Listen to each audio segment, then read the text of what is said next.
di perpustakaan tuh suka banyak mejanya buat belajar, tapi orang rebutan. Oh ya? Karena Di Indo perpustakaan kosong. di Indo perpustakaan kosong. Kayaknya tadi kita sempat ketawa-ketawa banget, mungkin buat yang nonton boleh cerita dulu nggak waktu itu kenapa mau jadi ketua BEM sih? Waktu kalah apa yang dirasain? Masih ada Instagramnya kalau mau buka @momentum perubahan. Ya jadi Emang apa yang mau diubah sih waktu itu? Kalau nggak salah masih ada radikalisme. Jadi kalau gue simpulin lu sedih karena lebih ke arah mengecewakan banyak orang yang istilahnya udah put effort di sana. gue denger lu dulu juga capek. Kenapa lu nggak maju ya? Gue cukup aja guys. Kalau mental ketika nggak punya backingan kan, maksudnya kan nggak semua orang ada di posisi lu sekarang kan. Tapi gue yakin pasti banyak kalau ditanya mau atau enggak, pasti ada orang yang mau di posisi lu. Yang pertama, Sage.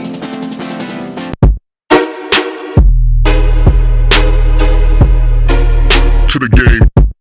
Tadi lu sempat sekolah juga ya di Singapura ya? Iya. Tapi juga sempat sekolah juga di Indo. Iya. Gue mau tahu dong kayak menurut lu 3 hal yang benar-benar ngebedain sekolah di Singapura sama di Indo. Secara bukan sistemnya ya, secara vibes-nya deh. Jadi yang pertama mungkin environment-nya juga ya. Oke, lingkungan. Kenapa lingkungannya? Lingkungannya tuh di sana sangat mendukung orang untuk belajar. Gimana tuh?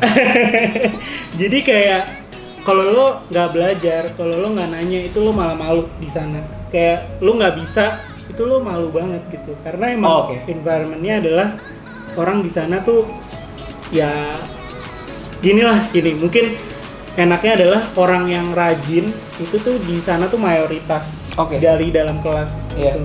Kalau misalnya dulu ya gue bukan yang mau jelek-jelekin sekolah di sini, cuman gue tuh ngerasa kayak kita selalu mikir di dalam kelas itu yang rajin tuh cuman minoritas, terus mayoritas tuh kayak ya males, udah aja.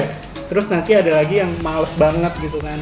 Nah kalau di sana tuh nggak, kayak mayoritas tuh emang rajin gitu. Kayak gue juga cukup kaget dengan itu. Mungkin gue bisa cerita dikit tentang ini. Kayak di sana itu kan orang suka belajar itu kan suka di tempat umum kan. Jadi bahkan tuh kayak Starbucks atau kafe-kafe gitu tuh kesulitan untuk ngusir orang belajar.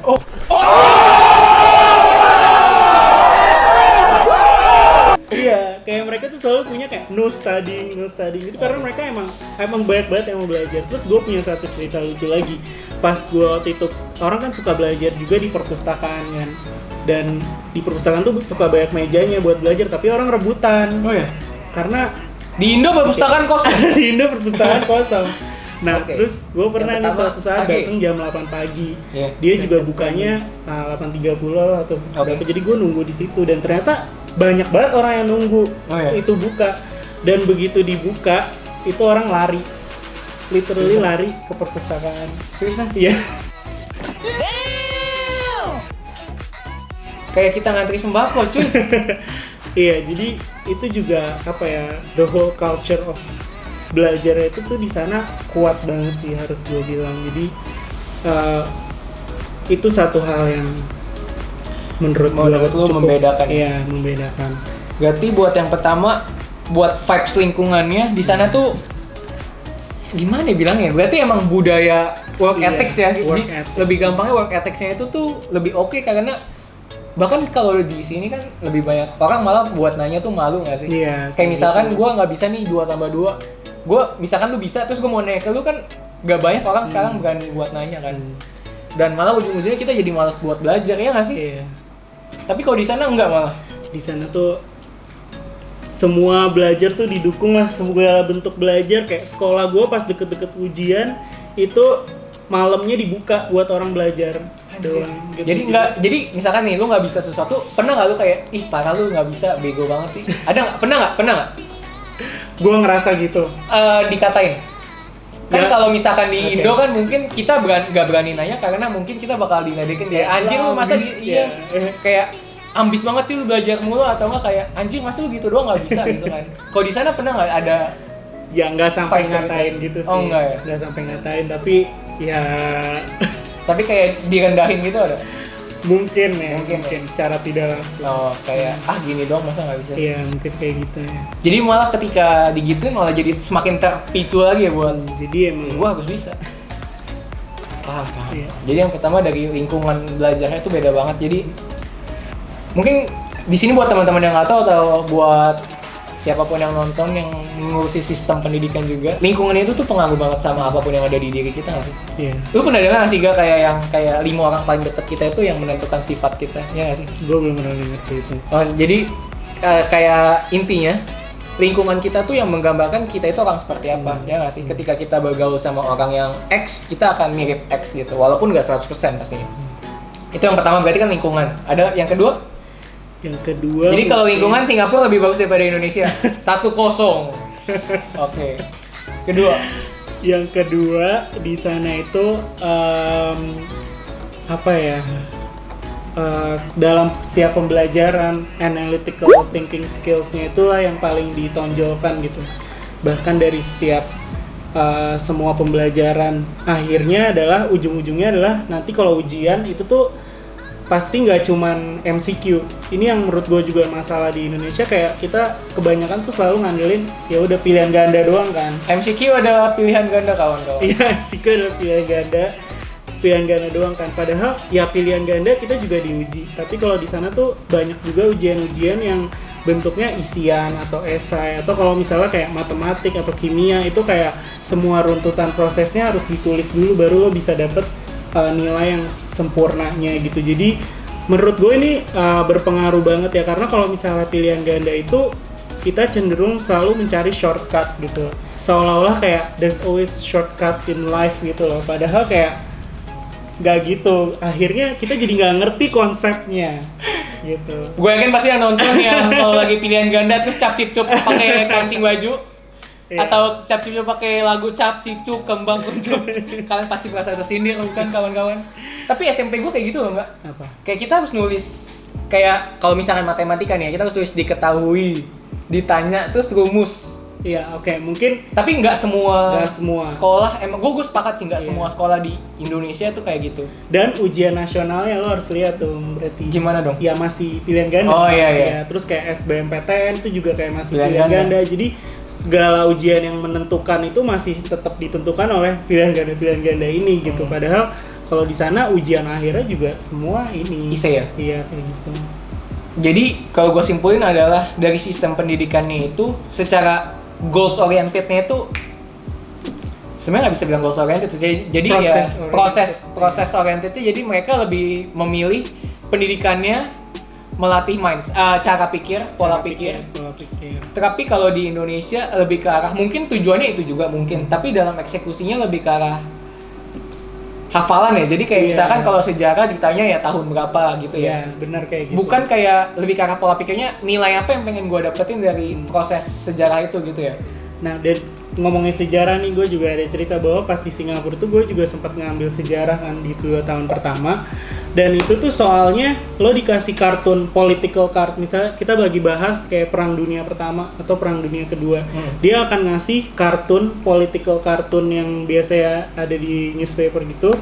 Terus kita suruh interpretasi maksud orang yang bikin kartun tuh apa, dia mau nyindir siapa, atau ini makna politiknya apa, apakah ini bikin perseteruan untuk allies atau untuk Jepang gitu. Jadi itu kan bener-bener kayak lo harus mikir kan, nggak bisa lo mau ngafalin sejarahnya Perang Dunia 1 kalau lo nggak mikir sebenarnya ini maksud tersirat dari pembuat kartunnya itu apa, ya lo nggak bisa jawab juga.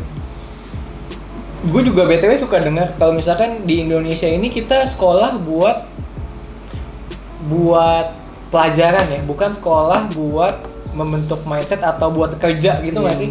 Mungkin itu juga salah satunya. Nah jadi emang buat kalian kalau yang sekarang ini masih kalau lagi sekolah atau lagi belajar cuman ngafalin doang, berarti emang mau nggak mau tuh dengan perkembangan zaman ini tuh yang dilatih adalah cara pikir kita ya? Iya, analytical thinking skills. Sama kreativitas kita juga, karena itu kan juga melatih kayak otak untuk berpikir secara kreatif juga kan sebenarnya. Iya. Nah jadi buat teman-teman kalau misalkan kalian sekarang lihat banyak apa ya bisa bilang, banyak kerjaan lain yang bisa menghasilkan duit kayak selebgram atau enggak pro player e-sport gitu, kayak itu kan nggak bisa dipelajarin dari sekolah nggak sih? Maksudnya lu nggak butuh pelajaran IPS atau IPA. Iya. Tapi emang yang kepake tuh gimana cara lu menganalisis sesuatu hal ya. Iya benar banget. Justru itulah skill yang kepake terus di mana aja gitu. Nah kalau misalkan di Singapura tadi udah menganut suatu sistem yang intinya bisa membuat orang-orang terlatih analisis skillnya ya. Tapi kalau di Indonesia menurut gua juga dilatih sih. Gimana? Karena hafalan kita tuh butuhnya banyak banget. Iya cuy, hafalannya kan butuh banyak banget kan. Iya. Dan gue yakin berarti dalam suatu kelas pasti mereka mikir gimana caranya gue bisa ngelihat yang lain. Iya nggak sih, pasti ada nggak sih? Jadi ya analisisnya tuh kuat-kuat. Atau nggak gimana caranya dia bisa nyontek tapi nggak ketahuan. Ini tapi bukan mendiskreditkan, tapi ya gue based on experience aja sih, banyak teman-teman gue yang kayak gitu loh. Bahkan selama universitas juga kayak gitu cuy. Oke, itu udah poin kedua, di mana di Singapura itu lebih gimana melatih cara pikir kita. Tapi kalau di Indo nggak kayak gitu. Yang ketiga, berarti poinnya udah 2-0 dong ya. 2-0. Yang ketiga, mungkin yang pengen gue coba highlight juga. Jadi meskipun orang selalu mikir kayak di Singapura tuh belajar mulu gitu kan, kayak pandangannya belajar mulu, tapi sebenarnya pas gue masuk ke sana tuh enggak gitu. Ternyata ekstrakurikuler ya kalau kita bilangnya sih, ekstrakurikuler atau itu tuh di sana juga penting banget. Kayak bahkan mereka kayak menganggap itu salah satu hal yang terpenting, kayak lo harus punya itu minimal 1 segala macem. Kayak sertifikat gitu ya? Sertifikat aktif di suatu tempat. Iya, jadi sistemnya itu lebih benar-benar komprehensif lah gitu. Selain nilai akademis lo juga dituntut untuk aktif di ekstrakurikuler. Kalau yang buat yang ini gue rasa bisa kasih nilainya 1 sama nih. Okay, karena di Indonesia ya. udah mulai. Kalau misalkan sekarang itu kayak selalu dibilang kalau ya organisasi itu suatu hal yang penting. Kayak lu kegiatan di luar sekolah tuh suatu hal yang penting banget. Jadi jangan cuma belajar hitung-hitungan, jangan cuma belajar tentang hafalan. Jadi buat teman-teman di sini, tapi kalau kalian ke warnet bolos sekolah itu bukan suatu hal yang dimaksud ya. Jadi ya emang kegiatan di luar sekolah itu cukup penting karena balik lagi tadi ngebangun mindset lu dan gaining experience juga nggak sih? Mungkin itu juga dapetin pengalaman dan yang lebih kayak lo tuh bukan cuma belajar doang gitu loh orangnya gitu sih. Oh ya, BTW ini berarti kan kalau misalkan dinilai ya oke lah 3-1. Berarti ya Indonesia emang secara dari perspektif kita ya gue sepakat sih sama apa yang Angga bilang, karena gue juga suka ngobrol sama beberapa orang. Tapi di sana yang gue pengen tanya, kan lu beasiswa ya? Kalau nggak beasiswa, gue boleh tahu nggak tuition fee-nya itu berapa? Nah, tahu nggak lu? Itu mungkin gue sekarang udah agak lupa ya berapa. Tapi mereka selalu punya harga khusus tuh buat orang lokal, terus PR yang permanent resident, terus ada harga buat foreigners juga gitu. Jadi yang nggak tahu PR itu apa, cari sendiri di Google ya. Jadi emang foreigners tuh biasanya harganya lebih mahal sih. Tapi kalau untuk pastinya gue kurang tahu sih, karena emang waktu itu gue di cover semuanya. Soalnya kan kalau di Indo misalkan, oke lah di Indo tuh ada sekolah negeri, sekolah swasta. Sekolah swasta juga ada yang swasta biasa, nasional plus sama internasional gitu ya. Di Singapura waktu itu lu sekolah negeri atau sekolah? Gue sekolah negeri. Dan di sana emang rata-rata sih yang terbaiknya emang yang sekolah negeri semua. Jadi emang sekolah swastanya tuh hampir ya mungkin sedikit banget lah gitu. Sedikit ya? Sedikit banget. Ya kalau di Indo, tapi kalau menurut lu tau gak di Indo negeri sama swastanya gimana kira-kira? Mungkin 50-50 ya, kayak negeri ada yang bagus banget juga, ada swasta yang bagus banget juga kan. Kalau di sana mungkin gue bisa bilang lebih cenderung negerinya ya yang bagus banget. Berarti kita skip aja lah buat bahasan tentang sekolah, karena ini bukan tentang jendela cita memilih sekolah. Anjir. Tadi sempat dibahas juga tentang pemilihan ketua BEM fakultas. Kayaknya tadi kita sempat ketawa-ketawa banget. Mungkin buat yang nonton, boleh cerita dulu nggak waktu itu kenapa mau jadi ketua BEM sih? Kenapa mau jadi ketua BEM? Iya. Oke, jadi sebenarnya sih karena emang gue suka berorganisasi sih sebenarnya. Kayak waktu SMP tuh sebenarnya gue ketua OSIS di SMP. Terus pas SMA gue juga coba beberapa organisasi juga di Singapura. Jadi pas balik sini ya emang gue suka, dasarnya tuh suka berorganisasi. Walaupun gue merasain orang sombong, tapi gue paham ini tuh tujuannya bukan sombong ya guys. Ini sesuai dengan judulnya, Jendela Cita, di mana orang-orang yang nonton jadi punya angan-angan buat set your goals dan reach itu. Oke. Tapi itu cuman basic untuk kemauan doang gitu. Kayak itu akhirnya nggak menjadi suatu hal khusus juga. Cuman terus gue join BEM di FKUI. Terus gue waktu itu joinnya akhirnya. Berarti waktu itu kalahnya di BEM FKUI dong kan? Iya, gue kalah di BEM FKUI. Iya. Sama siapa? Oh iya, jangan. Lanjut. Ya jadi ya udah, terus gue ikut Departemen Pendidikan dan Profesi kan. Penpro. Dan ternyata gue suka banget nih di sini, dan gue tuh ada apa ya, selalu pengen banget lah untuk mungkin coba hal yang baru, memajukan Penpro juga, sampai akhirnya gue jadi kepala departemennya di tahun depannya, kepala departemen Penpro-nya. Nah setelah melewati jalan itu ya gue melihat aja sih bahwa di BEM ini tuh masih banyak banget masalahnya yang bisa diperbaiki lah ya. Yang harusnya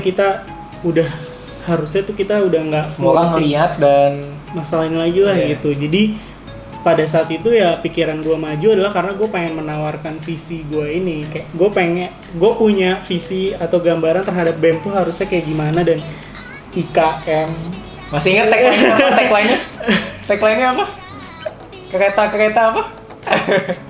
Ya itulah pokoknya. Dulu gue bawa tagline-nya Momentum Perubahan kan. Anjay.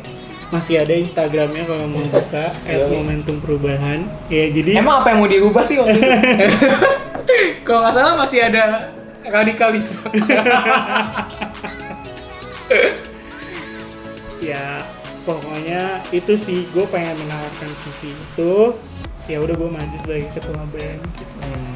Oke. Tapi waktu itu sempet sengit banget ya?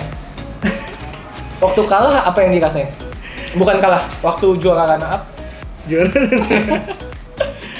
Jujur waktu itu gue sedih banget sih. Sedih? Iya. Kenapa sih? Ya karena gue ngerasa gue udah ngasih yang terbaik juga di saat itu. Gue udah going the extra mile juga, dan gue merasa bahwa yang gue tawarkan juga, maksudnya banyak banget orang yang udah berusaha untuk itu juga. Karena kan pas gue maju kan ada campaign timnya juga, belum yang bikin desainnya, yang bikin ngerencanain kampanyenya, yang bikin ini, kayak banyak banget orang yang udah invest their time dan energy untuk itu gitu. Dan gue merasa mereka juga udah mempercayakan gue, jadi gue juga jadi bertanya-tanya gitu, apakah ada yang salah selama ini yang gue lakukan, yang mungkin gue justru tidak memenuhi ekspektasi mereka. Kayak gitu-gitu sih. Menurut gue jadi kalau gue simpulin, lu sedih karena lebih ke arah mengecewakan banyak orang yang istilahnya udah put effort di sana, bareng-bareng kerja, ya nggak sih? Udah bareng-bareng mempercayakan ke lu. Jadi lu sedih karena bisa dibilang ya mengecewakan orang ya. Iya, dan walaupun itu klise ya, tapi ya udahlah, percayain aja lah ya jawabannya. Dan karena tipis juga. Oh, kalahnya tipis. Ya udah deh, ini kan misalkan udah lewat nih. Dan pastinya lu udah banyak refleksi diri tentang hal itu. Menurut lu, yang bikin lu kalah waktu itu apa? Mulus gak? Kak, maksud gue mulus ya. Gue gak mau nyebut itu pokoknya. Gue gak menyebut itu. Oh, jadi, tapi di titik ini lu udah tahu kenapa lu kalah? Gue tahu. Dan kalau misalkan buat di sini, mungkin dong kita, kan sekarang berarti ketua BEM itu 2017. Kalau 2018 yang mau maju, iya. Hal apa yang bisa dia pelajarin dari yang bikin lu kalah, yang ngebuat lu kalah itu? Jangan yang kayak gampang ya, jangan yang kayak usaha kerja keras, terus yang mainstream jangan lah. Pokoknya spesifik apa yang bikin lu kalah. Tapi nggak usah dikasih apa yang bikin kalah. Oke, mungkin ya satu hal yang gue akuin, gue memang kalah. Kurang rohani. Stop it. Gue nggak mau ngomong gitu ya. Iya. Satu hal yang gue akuin gue kalah sama yang akhirnya menang ini emang public speaking. Itu kayak gue harus I give it to him lah. Emang dia jauh lebih baik di dalam hal itu gitu. Mungkin itu sih salah satu, dan itu faktor yang menurut gue cukup berperan lah. Oke, jadi public speaking ya. Sama networking. Gua kira udah damai. Enggak, kita damai. Karena ini juga juara satunya itu ada networking. Iya. Gimana? Kita semua teman baik. Iya, sumpah kita semua sekarang teman baik kan. Iya benar. Networking di mana ya emang punya support dari senior dari ya komunitas yang sepergaulannya gitu kan. Iya.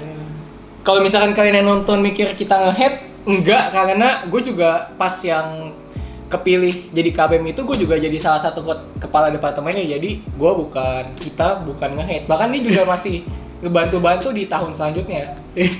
Iya kan, lu sempat jadi pembicara PSAF gitu-gitu juga kan, jadi ya kita semua di sini saling support, cuman ya emang belajar dari kesalahan sebelumnya aja, supaya tahu harus gimana caranya ngerangkul mayoritas gitu ya.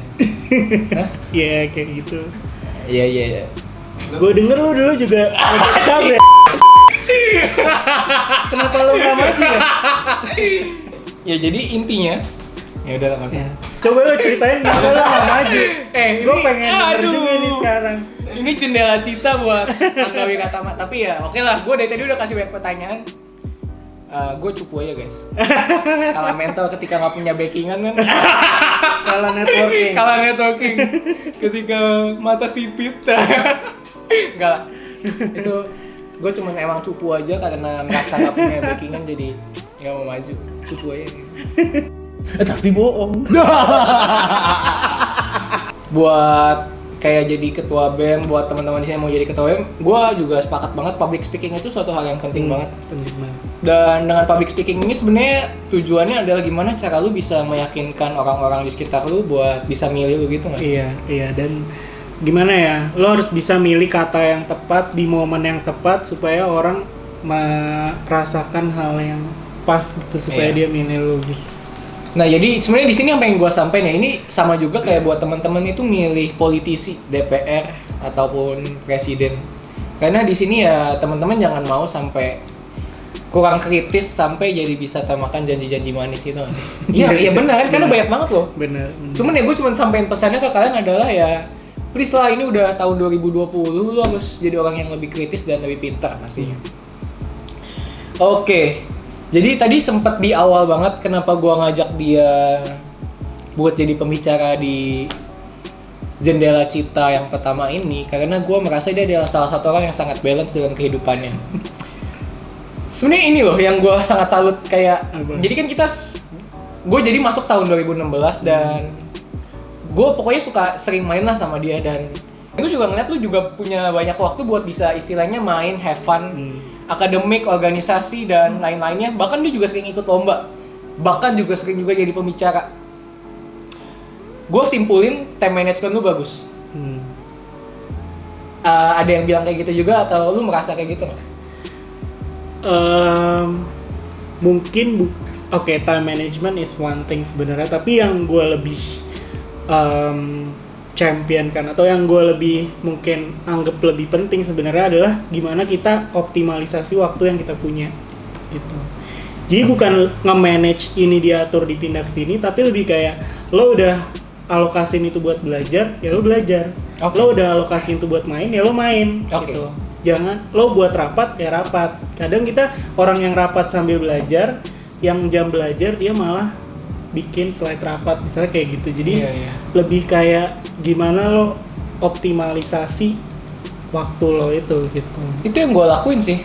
Lagi kuliah bikin slide rapat. Pas lagi gitu. Rapat baca slide kayak gitu. Jadi itu yang kadang kita jadi keteterannya karena itu sih. Jadi mungkin buat teman-teman yang suka mikir, iya nih time managementnya harus bagus gini-gini, itu juga benar ya. Tapi ternyata kalau menurut Angga dan gue juga sepakat kurang lebih, kita bisa maksimalin waktu kita. Oke. Jadi kayak lu kalau waktunya tidur, ya actually lu harus tidur dengan power nap lu gitu ya, dengan kualitas yang bagus tidurnya. supaya besoknya pas bangun jadi lebih segar dan nggak ngantuk-ngantuk gitu lah ya singkatnya ya. Jamnya kuliah ya lo kuliah. Supaya lo nggak harus spend time lagi buat ngebaca apa yang dikuliahin sebenarnya, misalnya gitu. Berarti kalau misalkan di luar sana ada yang merasa kurang waktu, apa yang bisa lo komentarin? Mungkin dia bukan kekurangan waktu, tapi dia nggak memaksimalkan waktunya yang sebenarnya ada. Karena bayangin aja misalnya kita kuliah jam 8 sampai jam 3, itu kan udah sepertiga dari hari kita kan. Kayak ya make sure kita dapat sesuatu dari situ. Kalau enggak ya akhirnya lo jadi kekurangan waktu gitu. Padahal sebenarnya lo udah dapet 8 jam gitu buat belajar misalnya gitu. Berarti kalau gue tarik ke yang lebih luas, jangan lo ngelakuin suatu hal yang istilahnya tuh sia-sia lah ya. Jangan lu ngelakuin suatu hal yang lu nggak tahu lu mau dapetin apa di sana. Kayak misalkan tadi lu bilang kuliah dari jam 8 sampai jam 3, ya lu harus tahu hal apa yang harus lu dapetin gitu. Lu harus punya keinginan, desire buat dapetin sesuatu lah. Jadi itu suatu hal yang penting ya, karena gimana ya, gue ngeliat dia nih, dia dalam sehari punya waktu buat belajar, punya waktu buat jalan-jalan sama temen, pacaran juga, dan lain-lainnya. Itu menurut gua oke deh, balik lagi, kenapa nggak semua orang bisa kayak lu? Karena kalau misalkan tadi lu ngomong kayak gampang banget kayak gitu, ya udah lu tinggal maksimalin waktu, semua orang harusnya bisa kayak gitu. Ya semua orang bisa harusnya. Menurut gua semua orang bisa kalau dia. Iya, jadi benar. Gua juga percaya sih. Jadi emang ya kalau misalkan dia bisa, berarti seharusnya semua orang bisa. Tapi gimana caranya supaya bisa ke sana? Komitmen. Iya, komitmen terhadap diri lu sendiri, komitmen terhadap apa yang lo mau capai. Gua rasa itu sih yang penting dan bisa mempertahankan lu di situ gitu.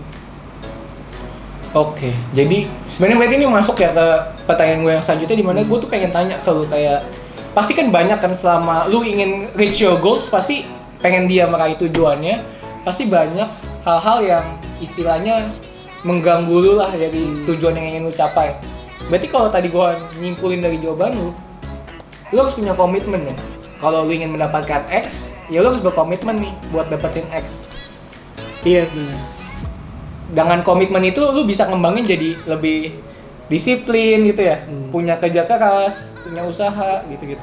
Jadi emang yang akan mendasari semua itu ya komitmen gitu, kayak ketika lu bisa komit terhadap apa yang lo mau, ya lo akan melakukan apapun untuk itu gitu istilahnya. Oke, jadi komitmen terhadap kemauan lo gitu ya. Nah berarti buat cewek-cewek yang mau punya pasangan, ya actually nggak cuma cewek, tapi semua orang mau dalam hal apapun lo harus punya komitmen terhadap kemauan lo, apapun itu ya kemauannya. Apapun itu. Mau yang baik ataupun mau yang jahat ya. Ya terserah. Yang terserah ya. Tapi ya memang intinya adalah kalau lu mau dapetin sesuatu, lu harus komit sama hal itu. Oke, gua rasa itu suatu hal yang sangat klise sih tuh. Klise banget ya. Tapi gimana caranya menjaga komitmen itu? Ada nggak lu kepikiran kayak sebenarnya oke deh gini deh. Misalkan tadi kita balik lagi ke yang bisa memaksimalkan waktu. Apa yang membuat menurut lu membedakan lu terhadap orang-orang lain? Maksudnya kan nggak semua orang ada di posisi lu sekarang kan. Tapi gue yakin pasti banyak, kalau ditanya mau atau enggak, pasti ada orang yang mau di posisi lu. Dan maksud gue gitu misalnya. Walaupun gue nggak pernah daftar Mapres karena nggak akan menang rasanya. Menurut gue ya ini klise sih. Tapi setiap orang tuh punya jalannya masing-masing dan suksesnya masing-masing gitu loh. Dan jadi kayak lo nggak bisa bilang kayak cuman gue yang sukses di sini atau lo enggak gitu. Tapi kan lo juga punya pencapaian lo sendiri kan. Thank you. Iya, dan lo ketika orang berkomitmen dan dia mengoptimalisasi waktunya, ya orang akan bisa mencapai itu. Berarti kalau misalkan gue simpulin di sana, balik lagi sebenarnya nggak ada orang yang istilahnya bakal gagal di semua tempatnya. Pasti semua orang punya jalannya masing-masing. Oke, yang beda lagi mungkin satu, ya gue berani nyoba sih mungkin itu. Jadi dengan berani nyoba itu lo tahu apa yang lo suka, apa yang lo enggak. Nah tapi mungkin banyak orang yang lebih kayak takut untuk keluar dari Zona nyaman. jadi kayak nggak mau nyoba. Padahal kalau masa-masa kuliah itu kan masa-masa dimana kita mencari tahu kan sebenarnya kita tuh siapa, diri kita tuh siapa, apa yang kita suka, apa yang kita nggak suka, dan gimana caranya kita akan tahu itu kalau kita nggak pernah nyoba gitu. Akhirnya ya jadi lo harus nyoba-nyoba terus gitu, kayak kalau ada kesempatan yang dan lo rasa bisa, coba. Kalau ternyata lo bisa di situ, ya udah kejar di situ, kayak gitu sih mungkin. Oke. Jadi emang karena semua orang punya jalannya, tapi nggak semua orang tuh in the first place di titik awal tuh kita tahu jalan kita yang mana bener. gitu ya. Jadi lo harus nyari. Kita harus nyari dan kita harus berani untuk mencoba. Iya. Nah jadi buat teman-teman di sini yang mungkin masih SMA ataupun ada kuliah tapi nggak berasa di jurusan yang tepat, ya nggak sih, terus mungkin juga udah lulus, udah kerja tapi nggak nyaman sama kerjaannya. Di sini yang kita mau bilang lebih ke arah, ya semua orang pasti punya jalannya gitu nggak sih. Jadi lu harus jangan pernah lelah untuk mencoba dan taruh passion kalian di sana, usaha pasti bakal maksimal gitu ya. Nah, jadi ya tadi kan kurang lebih udah banyak nih, nggak kayak hal-hal yang dari diri lu usahakan, untuk bisa gue bilang meraih prestasi hingga lu ada di titik ini ya. Kalau misalkan gue tanya hal lain di luar diri lu, ya yang support lu lah, yang menjadikan lu istilahnya sosok yang sekarang gitu. Apakah Nana? Nana? Ya menurut gue, ya jawaban klise pasti orang tua lah ya. Iya. Mungkin gue nggak akan bahas itu, cuman ya orang tua pasti Ya, orang tua punya pastilah kasih modal ya sih. andil yang besar lah, gimana ngajarin work ethic juga, ngajarin kepercayaan diri untuk nyoba sesuatu. Itu kan juga sebenarnya dari gimana kita pas kecil dibesarkan juga kan. Selain itu ya mungkin kalau gue sih sebenarnya di selama kuliah ini juga mentingin untuk pertemanan itu. Kayak itu juga salah satu prioritas gue sebenarnya pas gue pengen kuliah ini, karena gue nggak mau kayak kuliah ini lewat terus kayak memori-memori gue tentang main sama temen, dan memori-memori itu tuh nggak ada gitu. Gue tuh nggak pengen, sama sekali nggak pengen kayak gitu. Jadi gue make sure juga gue emang spare time buat actually kayak going out sama teman-teman gue, terus juga main sama teman-teman gue. Jadi karena gue merasa ya yang nanti ketika gue lulus ya mungkin itu aja yang akan gue ingat gitu. Mungkin lebih itu yang akan gue ingat dibandingin mungkin kayak kuliahnya dan segala macam. Dibanding gitu. cuman menang salah satu poster publikasi gitu lah ya.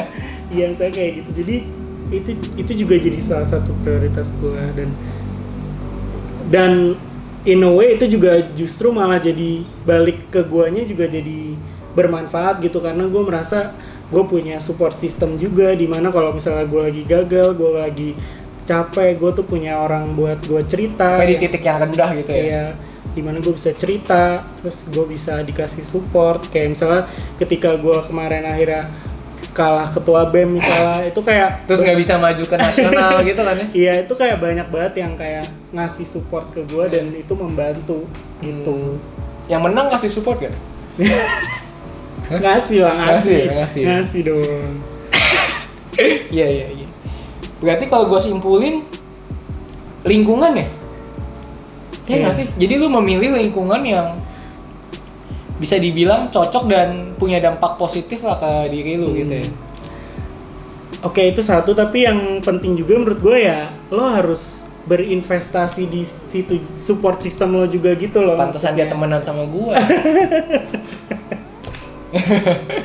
Iya, itu intinya maksud gue, karena lo akan butuh orang-orang ini. Jadi jangan ngerasa kayak kuliah itu ya lo nggak perlu jalan-jalan sama temen gitu loh, karena ya yang kayak gue bilang tadi, orang-orang inilah yang akan ngebantu lo juga ketika lo jatuh gitu. Jadi emang kadang kita harus sisain waktu gitu, make time. Dan orang selalu bilang kan, gue mana sempet jalan sama teman gue kayak gitu-gitu kan. Tapi ya lo harus make time gitu. Kalau lo nggak make time, emang time-nya nggak ada gitu. Jadi emang lo harus sisain. Misalnya kayak sesimpel makan malam gitu-gitu aja itu udah. Jadi misalkan kalau di luar sana ada cowok-cowok yang bilang, anjir gue gak punya waktu buat jalan sama cewek gue, itu bullshit tuh. Itu bullshit sih.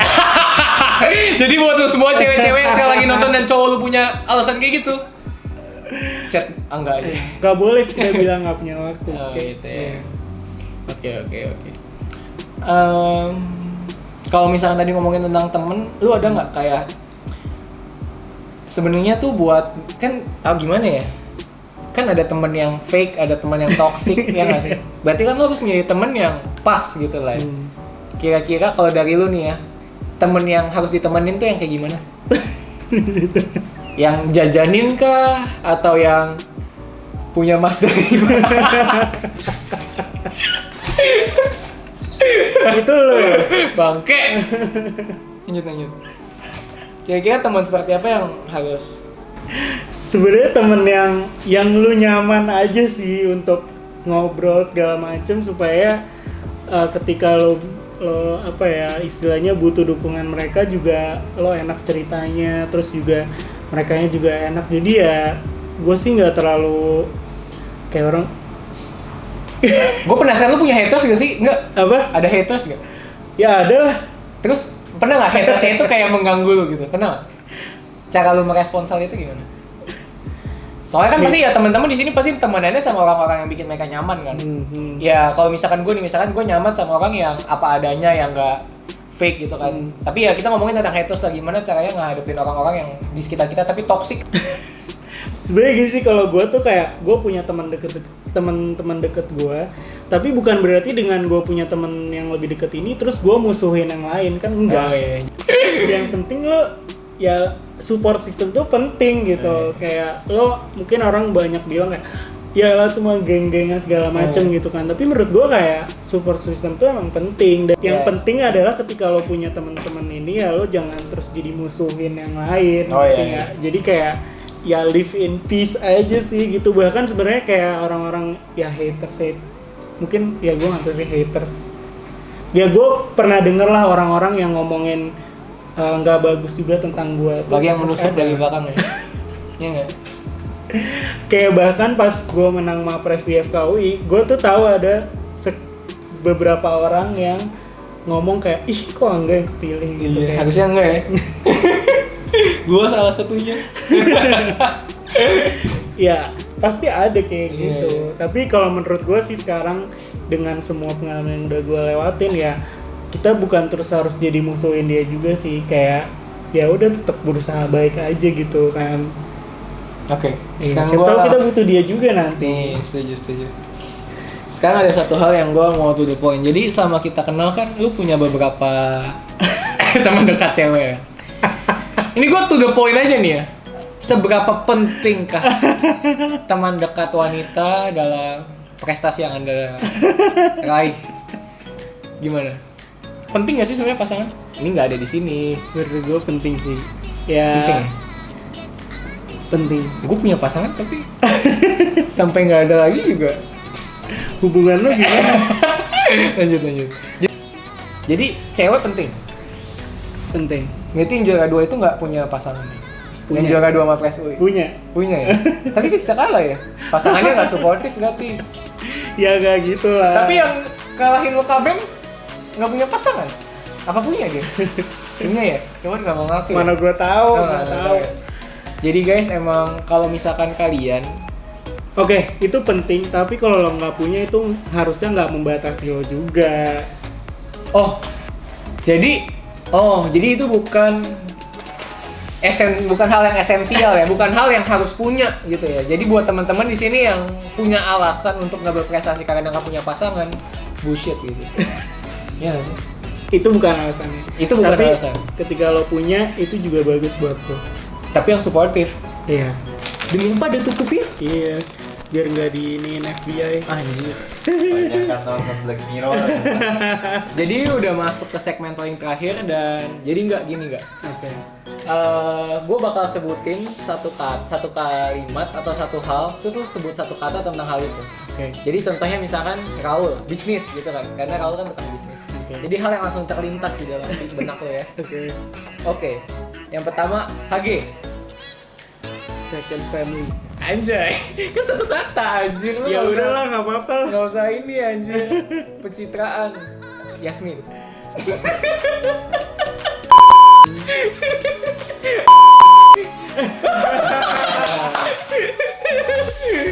jadi Sensor, thumbnail. sensor. Menjadi thumbnail. Mantap. Oh my god.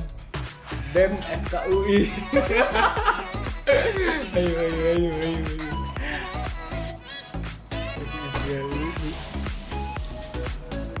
Ayo kan satu harus cepet. Gak tau gue. Apa? Ayo dong, kan ini BEM FKUI. BEM FKUI. Udah ya langsung kepikiran aja. Gak kepikiran gue. Bohong. Nggak usah nyari-nyari, udah gue tahu apa yang lu pikirin. Apa? Ngomong nggak lu? Ayo buruan. BEM FKUI. Ardi. Cupu deh. Pak Terawan. Kemana? Nana. Jadi guys, ini adalah section terakhir dan ini udah jadi di penghujung Jendela Cita episode 1. Thank you banget Bos Angga Wiratama ini mahasiswa berprestasi UI 2018 yang gagal maju ke nasional karena berbentur dengan peraturan. Kalau ada satu kata yang mau disampaikan ke teman-teman netizen ini, ke penonton I Am Jason, apa tuh? Satu kata. Satu hal. Ya, nikmatilah masa perkuliahan. Nikmati masa perkuliahan. Jangan takut nyoba. Jangan takut untuk mencoba. Oh ya, moto hidup lu apa nggak? Moto hidup gue adalah usaha, ikhlas, bersyukur. Nah itu dia baru pelajarin saking kalah. Jadi moto hidup seorang yang hebat di sebelah kanan gue ini adalah usaha, ikhlas, dan bersyukur. Iya, bener banget. Oke, sekian buat hari ini. Kalian boleh tinggalin di kolom komentar hal apa aja mau kalian tanya lagi, nanti Angga bakal balesin sendiri. Terus jangan lupa buat like, buat share juga ke teman-teman kalian yang mungkin membutuhkan, karena ini kapan lagi bisa ngobrol sama Mapres UI yang udah diundang sama stasiun TV. So sekali lagi thank you banget buat Angga Wiratama udah mau hadir di episode Jendela Cita pertama ini. Jangan lupa buat follow Instagramnya di sini. Anjay. Sama jangan lupa buat subscribe channel ini karena kedepannya bakal ada episode-episode dari Jendela Cita selanjutnya. Pasti bakal orangnya bakal lebih keren lagi. Gak sih, ini udah keren.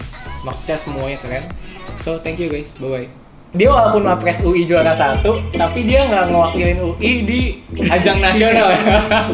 Gue jadi juga dapat banyak platform sih untuk bisa jadi pembicara di banyak banget ya sekarang. Kalau di mungkin udah kayak 20-30an lebih. Gimana pun sehebat apapun lo sekarang, pasti masih ada yang bisa lo pelajarin lagi gitu. Dan mindset kayak gitulah yang akhirnya bisa ngebentuk lo untuk terus berjuang dan memberikan yang terbaik.